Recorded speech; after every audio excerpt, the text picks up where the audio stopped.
Hi guys, welcome to the appendicular skeleton. Today we're going to go over the upper limb, the lower limb, and the pelvis. So we're going to start with the upper limb. The first bone in the upper limb is the clavicle. So the clavicle is an S-shaped bone. The layman's term for it is your collarbone. So you can actually feel it right here in this region. Now the collarbone stabilizes the shoulder joint. It articulates with the manubrium, which is the most superior portion of the sternum, and it also articulates with your scapula, which is your shoulder blade. So again, it acts to stabilize that joint area. So for the scapula, or excuse me, the clavicle, the only thing you need to be able to identify is the bone. There's no features. Our next bone in the upper limb is the scapula. The scapula, again, the layman's term would be the shoulder blade. So this depression that you see right here would be the lateral side. This would be the medial side. Okay, so again, the scapula is this triangular shaped bone. It makes up your shoulder blade. There's one feature you need to know. That feature is this depression right here. It's called the glenoid fossa. And the head of the humerus, which is your upper arm bone, articulates right at this site. Okay, so again, the scapula and the glenoid fossa for this bone. So next we have our upper arm bone, you guys, which is the humerus. Okay, so this is the humerus right here. So you've got the proximal end and the distal end. So on the proximal end, there's one feature I want you guys to know. It's the head. It's this round, smooth, articular surface. And the head of the humerus articulates with the glenoid fossa on the scapula. If you move down to the distal end, there's a few features that I want you to know. So I'm gonna kind of come up and zoom in so that you guys can see. All right, so one of the features I want you guys to know is this round, smooth, articular surface right here. It's located on the lateral aspect of the humerus, and it's called the capitulum.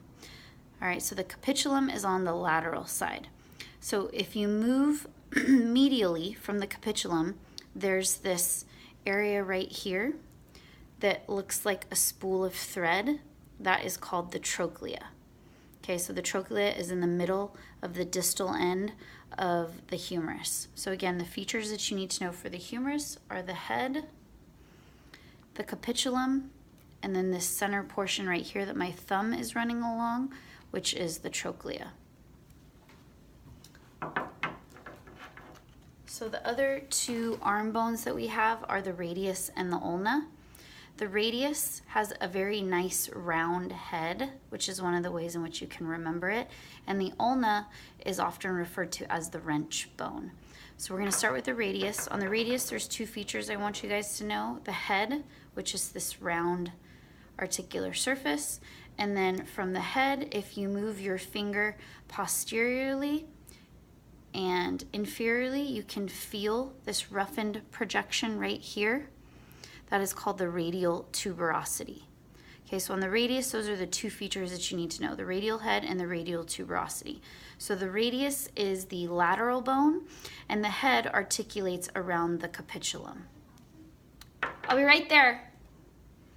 For the ulna, you have one feature that you guys need to know, which is this portion right here. This is called the olecranon process.